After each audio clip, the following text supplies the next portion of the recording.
Hi, Graham Vincent, violin maker and musician. Q&A time. Normally I record these on Friday. Today's Saturday, sorry. So I'm going to give it a Q&A, and also I'm just going to go through some of the other bits and pieces that I've been doing, and just so you know what I'm up to, basically. So straight in with the questions from the Q&A. There aren't that many this week. I think with it being Easter, I think everyone's got other things on their mind at the moment. So, but some good questions. DIY Dark Matter. What would you think about a black lacquer violin with gold leaf accents?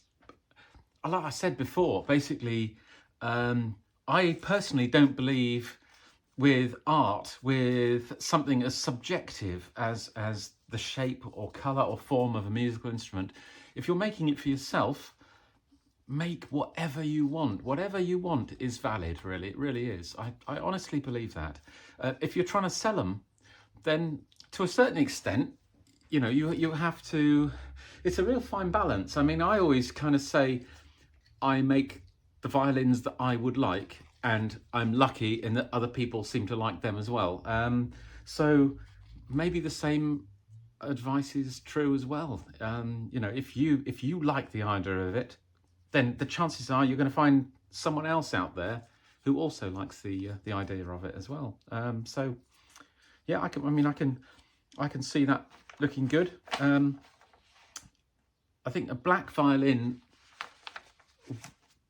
in the home setting and in fairly light settings would be lovely. I think if you were performing in a dark venue, it would kind of just disappear. Visually, it might not be so good in respect to that. I actually put black horsehair on a violin bow recently, which was interesting. I quite liked it, and it's something I'll probably do again. But one of the real noticeable things is in some photographs, I appear to be holding a violin and I appear to be holding my arm out in a strange way, and then the bow kind of almost just kind of disappeared. So you might get the same sort of thing happening. But that's only one aspect of it. Brennan 985, fascinated to know more about the process of designing your violas in the software. Okay, as I said, I'm treating these two different violas that I'm making completely differently. One of them is 15-inch, so that's a real petite little viola, and the other one is 16.5, so that's at the large end of standard, if you like. So although I firmly believe that violas and violins are completely different instruments and need to be dealt with differently, having said that, the move up to 15 from effectively a 14-inch violin is not great. So what I did, this isn't one of mine, it's just, I'll talk about this one later, but what I did was I did scale up the form, and then because I wanted to get the maximum kind of string length, I simply took this part of it and moved that down a few mil. So that's lower on the body than normal in a violin. And the other thing I did is I increased the ribs from 30 to 40 millimeters. So that will make quite a big difference in that. But the bass bar is something that is going to be fundamentally different. And I haven't quite, I'm still working on what I want to do with that. That's still up in the air, but I feel that that's an important contributor to this whole kind of thinking about the difference between the two. And also the actual shape of the arching. Again, this isn't one of mine. This is an old violin that I'm just doing up for myself. But on this one, it actually does come up from the edge quite quickly. I don't like this in as much as it's almost quite pointy in the center. So, but it's a more full arching than mine is. So I will probably be doing something akin to this on the violas, because every viola I see is more like that. And also, as I say, with a deeper body as well. I think that those are the things that will contribute to that. But I mean, you ask specifically about the actual form, the radii and all the rest of it. And the simple answer for the 15-inch viola is I have literally just taken my standard form and used that, just as I say, scaled up proportionately. So that is, I mean, that's going to spawn the question, okay, so on your standard form, what did you do? And I, this is a huge can of worms, this question. I don't think there's a magic shape. I really don't. I think it's all about proportions. And while some people have been led by harmonic proportions, some people by mathematical proportions, I personally, because I've spent so much of my life designing stuff and doing it by eye, I've made a decision when it came to violin form to actually use the proportions that my eye sort of leads me towards. So my form is one that I have done by eye and is pleasing to my eye. It could well be, for it to be a harmonious kind of shape, for it to work, that ties in with some other kind of, it may be that harmonically it sits nicely, or it could be that mathematically it sits nicely. But that's what's led me to the form of violin that I make. I've thought about all these different options and basically decided that I think the way it's put together, the materials, the thicknesses and the arching probably have a greater effect on the sound than any shape. And so for me, the shape is something which I wanted to, the leading part of it to be aesthetics in terms of, is it pleasing to the eye? Because this is going to sound weird, but I think musical instruments need to appeal to a number of things. And one is your eye, whether you like the look of it. Yes, it's got to be appealing to the fingers. It's got to work. It's got to do what it's supposed to. It's got to play easily. And it's absolutely, definitely got to be appealing to the ear as well. But for the form, I have opted to go down the route of being informed by shapes that I like the look of. Simple as that. Very long answer to boil down into one sentence, but that is the answer is, for the form, I've gone for the shapes that I like the look of. So I'm informed by what's pleasing to my eye. Hope that answers that. Would it be stable making a violin shaped like a guitar without the corner blocks in place, or will you be put it in place in an ingenious way? This is Jason Tabil, who's asked that question. This is because I was talking about, I'm going to make myself a violin, which is going to be the first one I've ever made, which is going to be a guitar-shaped one. Now, whether a violin would be stable without corner blocks, I think you can answer that one really easily. This Czechoslovakian violin that I've got here was made without corner blocks. It doesn't have any corner blocks. It's just got it's got a little piece of wood where you can see it to make it look like it's got a corner block. And this one there's nothing in there at all. And there've been plenty of cheap violins made with no corner blocks whatsoever. And we're talking about something with a really simple, poor little joint here and here, which you would think would weaken the structure. So in terms of would it be stable enough without corner blocks, there you go. That's your answer, yes. And I don't see any need to put corner blocks in for structure. It could be that corner blocks lend some mass in a particular area of a violin which actually are important to the sound. Maybe that's one of the reasons why cheap violins without corner blocks don't sound as good. Who knows? So there's, once again, there are so many questions and not always all the answers. Most violins with the corner blocks in, effectively the internal shape is, just look at the bottom half, not the top half. The internal shape is pretty much exactly a guitar-shaped violin, apart from the fact it's got, intrusions there and there. If it was all just down to the acoustics, the the guitar-shaped violin would sound the same as a standard one. And the jury, in my mind, is still out on whether that's the case or not. We know that Stradivarius made 1 or 2 guitar-shaped violins, and they weren't his favourites. They weren't his best, and they're not highly regarded by other people as well. And we know that he only made 1 and 2, and then went back to making these, Baroque style violins, if you like. Now the question is, did he go back to this because people prefer the look of it or not? And I refer you to my earlier answer about, the aesthetics, it being pleasing to the eye. So there we go. The reason I'm going down the guitar shape route for myself is it's going to be quite a bit faster, and I just need to make myself a good sounding violin where I've got all the important bits and none of the frippery, so to speak. Do you still have the first violin you made? What is its story?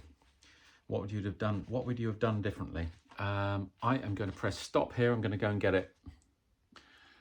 Yeah, so here it is. This is my first violin, the first one I made. It sort of hangs up above the fireplace in the house. Don't play it. It sounds all right. I did actually use it professionally for a few months, but it's the shape was at the time I designed it, I thought the shape was fantastic and I was really happy with it, but it's slightly painful to my eye nowadays. I have to say I prefer where I've got to shape-wise rather more than this one. The varnish is a bit heavy. It was just a bought-in spirit varnish on this one. It's just a fairly wildly figured bit of English sycamore, maple neck. I did a very sort of Brescian kind of very simple scroll, just a 1-turn scroll, complete with spiders' webs and cobwebs on it, all sorts. Yeah, I don't know if you can see that very well. Just so a fairly simple one. But yeah, it's all right. It plays quite well. Perhaps I should play it more often. Who knows? I tend not to play it. I tend to end up playing a French violin that my father bought in Paris if I've sold out on the ones that I've made, which is why I'm making this guitar-shaped one. All these questions seem to be interconnected, but the reason I'm making the guitar-shaped one is I once again sold out all the violins I've made, and my reasoning being if I make a guitar-shaped one, I'll probably be able to hang on to it. So anyway, there we go. Yeah, it's not that bad actually. It's not as bad as I remember. Yeah. Okay. Onwards. Just put it down carefully. Yeah, Mr. Zombie 1707. Yeah. Just talking about planes. Nothing much to say there. So. V-OE9ZR. It's hard to ask some questions, as it can be humbling to confess we have difficulty with our violin making. With the channeling around the plates, particularly front. Yeah, I mean, okay. I mean, basically, this is a question saying, I have difficulty finishing this channel around the front. It looks good, then I put the varnish on, and all of a sudden it looks terrible. What's going on? It is a difficult area because obviously you've got where you're cutting a channel. It's okay in the bits where you are going with the grain because you can clean up both sides easily and bottom there. But across the top and across the bottom especially, you are creating a situation where you've got a channel with end grain on both sides of it. So you have to make sure that you use extremely sharp tools when cutting that.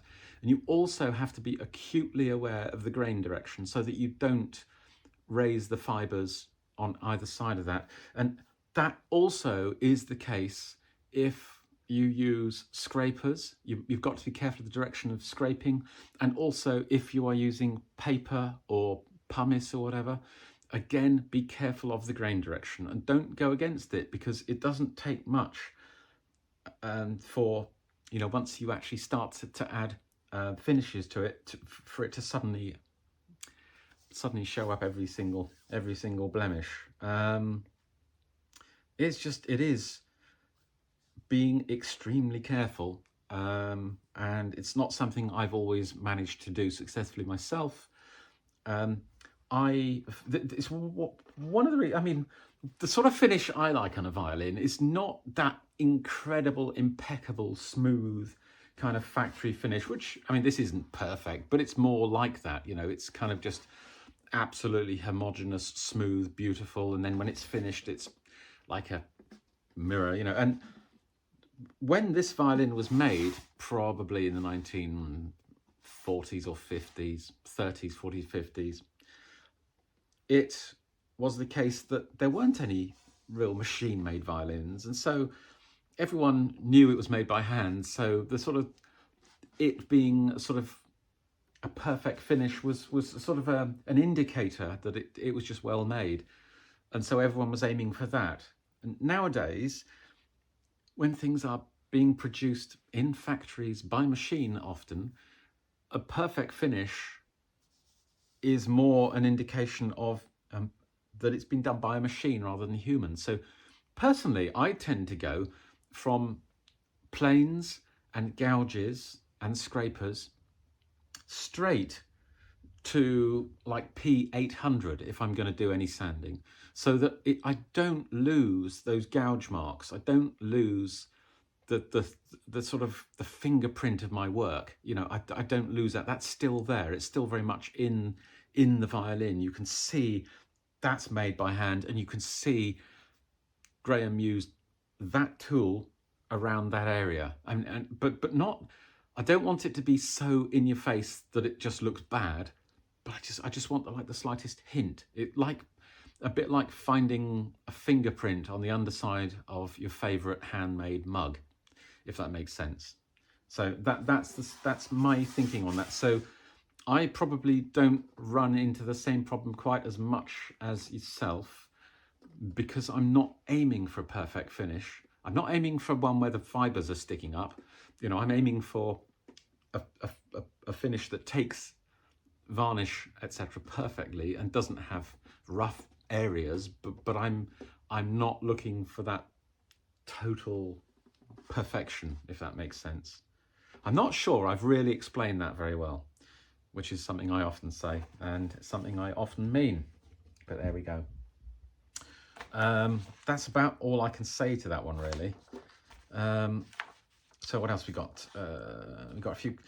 Then I printed out a few things from the Viola video I did recently, actually. Have you ever done a 5-string? One day I'd like to make one. This 15-inch may be a good size for that. Yeah, it could very well be.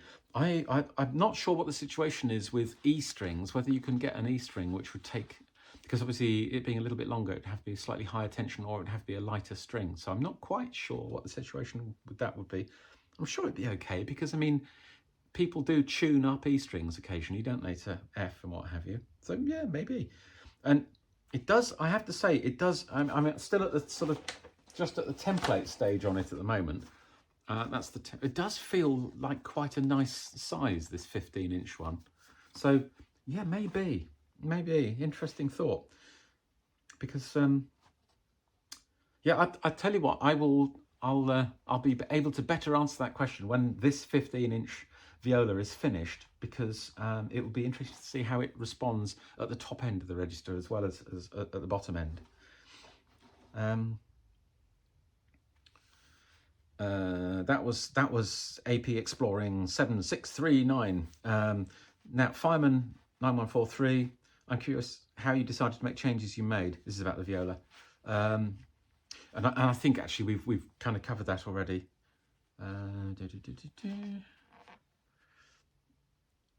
There, we do actually have a couple of viola jokes. Good. I think that's pretty much all of that. I just wanted to give you a bit of an update. I'm probably going to tack onto the back of this now a sort of a brief update on what's going on with this thing, because you may well have seen this a while back. this Czechoslovakian violin, which I think I referred to as German because I hadn't looked at the label very carefully. It's the one that I had I put a plasticine ram's head on it when I was designing the ram's head violin. But anyway, I've stripped the varnish off it. I've taken the front off. I've actually sort of regraduated the front. I put a new bass bar on it. My thinking is I'll just make an okay violin for me to play. You know, I might end up selling it, who knows? But I'm going to give it a sort of a new and slightly more interesting finish than the rather poor sort of factory finish it had on it. But anyway, we'll see how that one goes. Also, big news is I did a radio show. I was invited to do, for Folk Friday Radio, I was invited to do a one-off kind of guest, guest presenter, artist's choice, which I did. And it was aired on Thursday. It met with a reasonable level of interest. And they asked me if I wanted to do some more. So what I'm going to do is I am going to be doing a monthly folk fiddle radio program. I will put the details below for the radio station and also a MailChimp mailing list. If you want to just sign up, then I'll send out a sort of a reminder once a month saying, the program's on tomorrow, sort of thing. So that if you want to do that, that'd be great. Like and subscribe this video. As I say, the viola one is going to carry on. This one is going to carry on, but I will do a quick catch up now. I think that's pretty much all I've got to say. So let's go straight over to the rest of this. Okay. So yeah, let's take the front off, shall we? Looks nicely glued at the moment. It's not loose anywhere. There's no loose seam anywhere. So yeah, can you see that? I mean, I'm gonna have to build up that corner a bit as well. But yeah, just the one corner looks damaged. Center joints are fine. No damage to the ribs. Yeah, so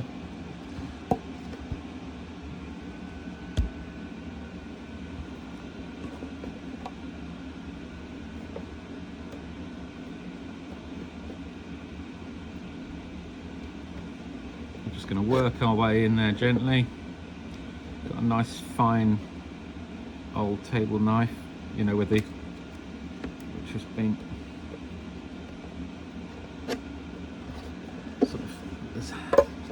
it's been sort of ground down, so it's fairly sharp, thin, more to the point.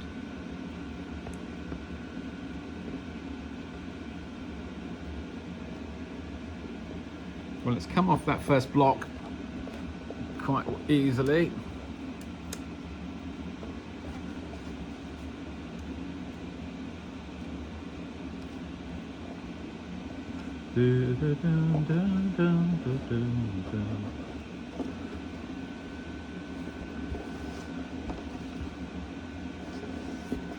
Just wondering whether I perhaps should consider using some water in here as well now. I think it's going to be fine. It looks like it's going to be fine. Don't know how old this glue is. I don't know whether the top's ever been taken off before. Obviously I'd like to get it off without any new damage.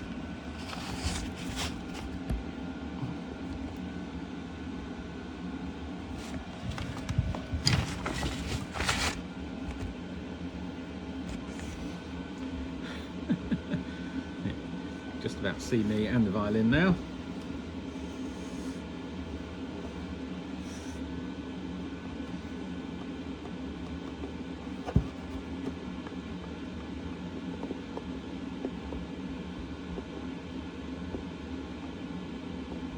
Gently does it, I think, is the order of the day for this sort of thing.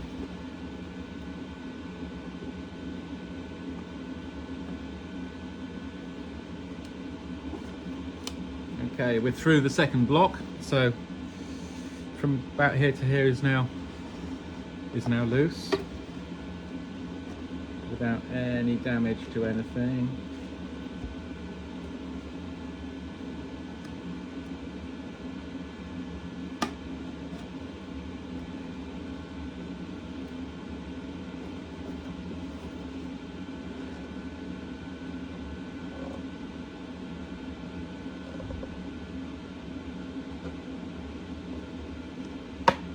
Yep, on we go.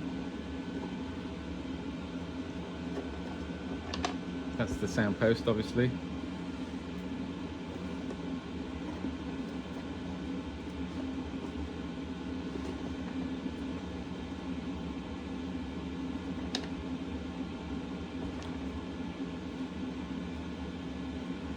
Right, through that corner.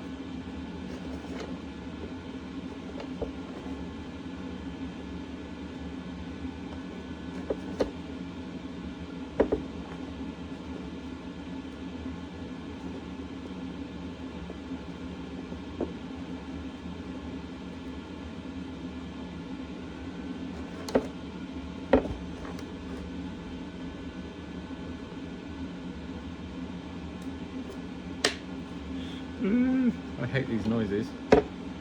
However many times you do this, all those splitting noises, it's still a bit painful.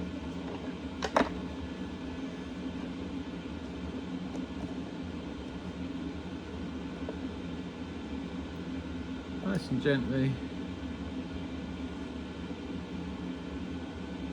Yeah, it's all looking good. Ooh,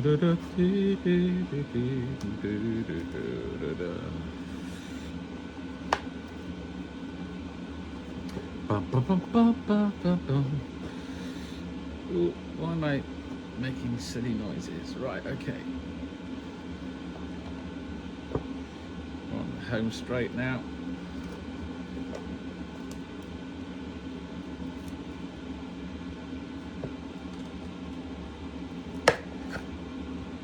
There we go. That came away very cleanly. So this is exactly what you'd expect to find in a violin that's not been opened before. So it's still got the original integral bass bar, so that's just been shaped out of the piece of wood that the front was made from. So that I don't think that's a bad idea in itself, but what it means is, because of the way they did it, it means they didn't really pay much attention to how thick this was either side of it, so you end up with a massive solid chunky front. So I mean, tackling the thickness of this is going to make a huge difference, and you end up with a violin that's, you know, made of 100-year-old timber effectively by doing that. So yeah, that's certainly going to improve that. So it's regraduate the front, new bass bar, that repair there. But luckily, I mean, that is outside of the purfling, so there's no need to work on any purfling. That's good. The back seam looks fine on the outside, but it's not the best looking joint on the inside. So I think what I will do is I will put some little cleats in, maybe 5 or 6 of them. Piena student violin, model Antonio Stradivarius, made in Czechoslovakia. And pretty much as you'd expect, it's obviously been made on an external mold. It's got false corner blocks where you can see them through the F-holes, and they haven't even bothered to put anything at all in where it's harder to see them. So no great surprises really.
just exploring whether the back needs thicknessing as well.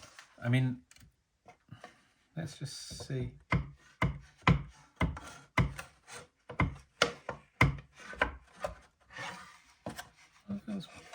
Where I can get to it feels pretty good, actually. No, I think we're okay. Just cleaned up the inside, playing down this, just marking this up, and I'm going to start marking out the position, make the first few cuts.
when it feels like quite a fairly high-pitched tone to me, but it's so much more responsive than it was. That's good.